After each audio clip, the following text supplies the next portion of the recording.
भारत के प्रधानमंत्री का क्या नाम है? जिसको जिसको आ रहा है कमेंट बॉक्स में कमेंट करके उत्तर दे और चैनल को लाइक कमेंट सब्सक्राइब कर दो दोस्तों। चलिए अगला प्रश्न देखते हैं।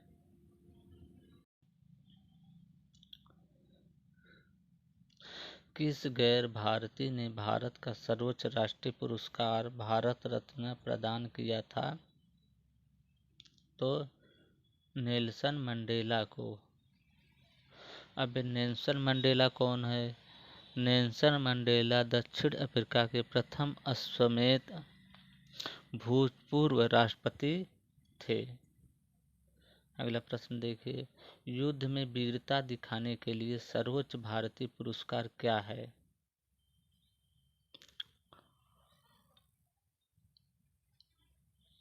परमवीर चक्र, यानी परमवीर चक्र भारत का सर्वोच्च सैन्य अलंकरण है और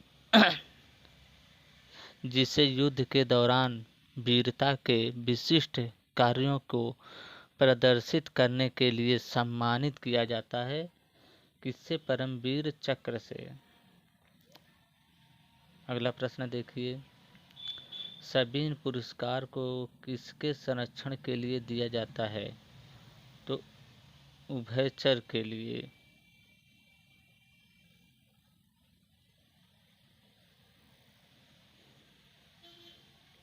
अगला प्रश्न, किस साल अर्जुन पुरस्कार की शुरुआत की गई थी? तो 1961 में। अर्जुन पुरस्कार पहली बार 1961 में 6 लोगों को प्रदान किया गया था, जिसमें कि मनोहर शाह को 1962 में अर्जुन पुरस्कार पाने वाली प्रथम महिला थी। अगला प्रश्न देखिए,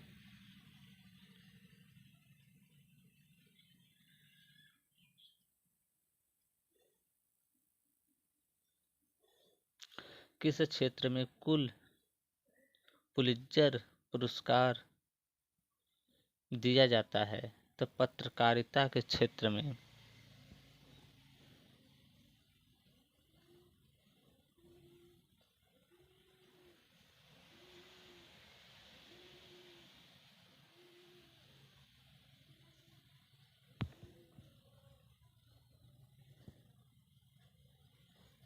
अगला प्रश्न,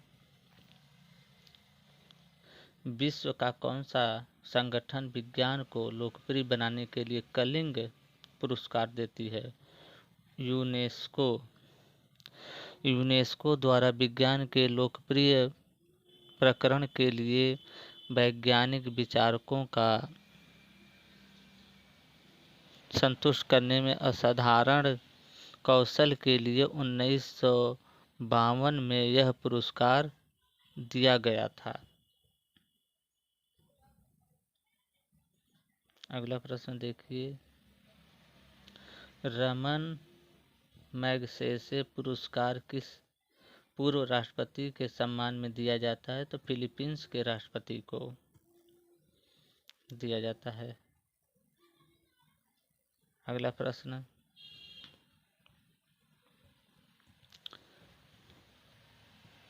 किस पुरस्कार को वैकल्पिक नोबेल पुरस्कार के रूप में जाना जाता है?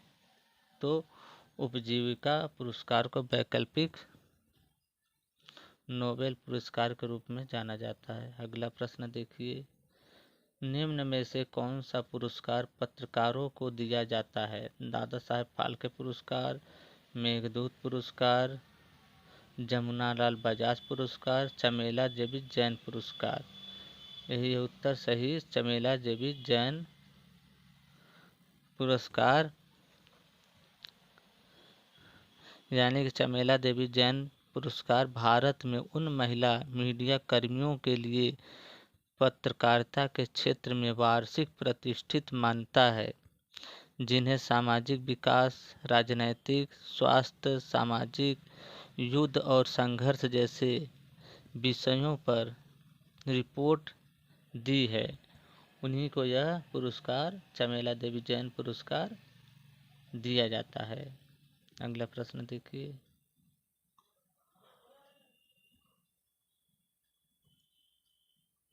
गणितज्ञ नोबेल पुरस्कार के रूप में किस पुरस्कार को जाना जाता है? तो हाबिल पुरस्कार को।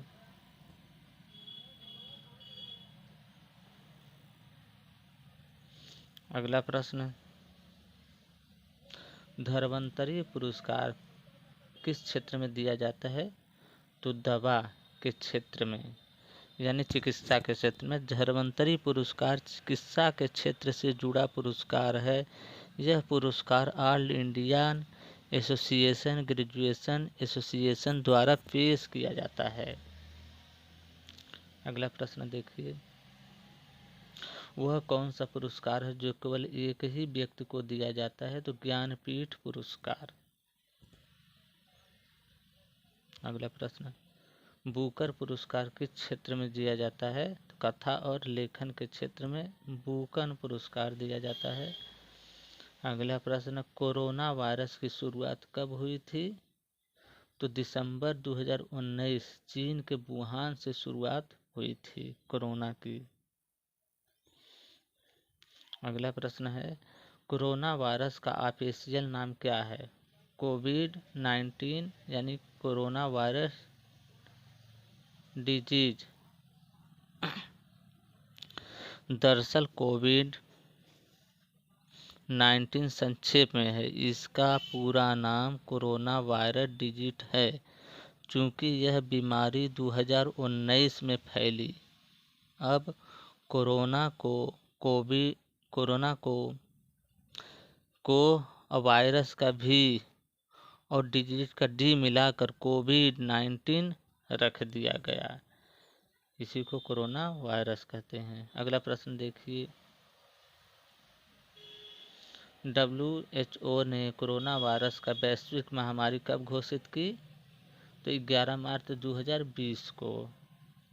अगला प्रश्न, कोरोना वायरस मनुष्य के शरीर के किस अंग को प्रभावित करता है? तो फेफड़ों को यह प्रभावित करता है।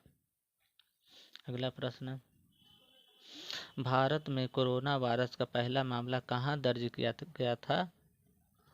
तो केरल में।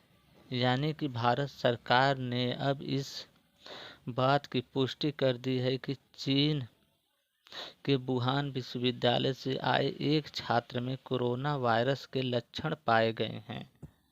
फिलहाल छात्र केरल का है। अगला प्रश्न देखिए, दुनिया का सबसे पहला मास्क मुक्त करने वाला देश कौन सा था? इजराइल। अगला प्रश्न, कोरोना वायरस से भारत में पहली मौत कब हुई, कहाँ हुई थी? तो कर्नाटक में। अगला प्रश्न, प्रधानमंत्री नरेंद्र मोदी ने जनता कर्फ्यू कब लगाई थी? तो मार्च 2020 को।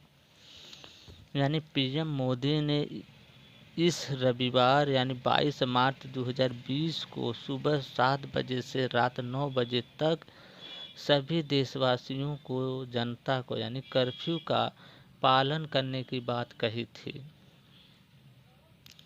दोस्तों, हम उम्मीद करते हैं कि इससे आपको काफ़ी कुछ जानकारी मिली होगी। हम बस इसके बदले इतना चाहते हैं कि आप इस वीडियो को लाइक कमेंट सब्सक्राइब कर दें, क्योंकि आपका लाइक शेयर करना ही होता है हमारी मेहनत का फल। वीडियो देखने के लिए आपका बहुत बहुत धन्यवाद।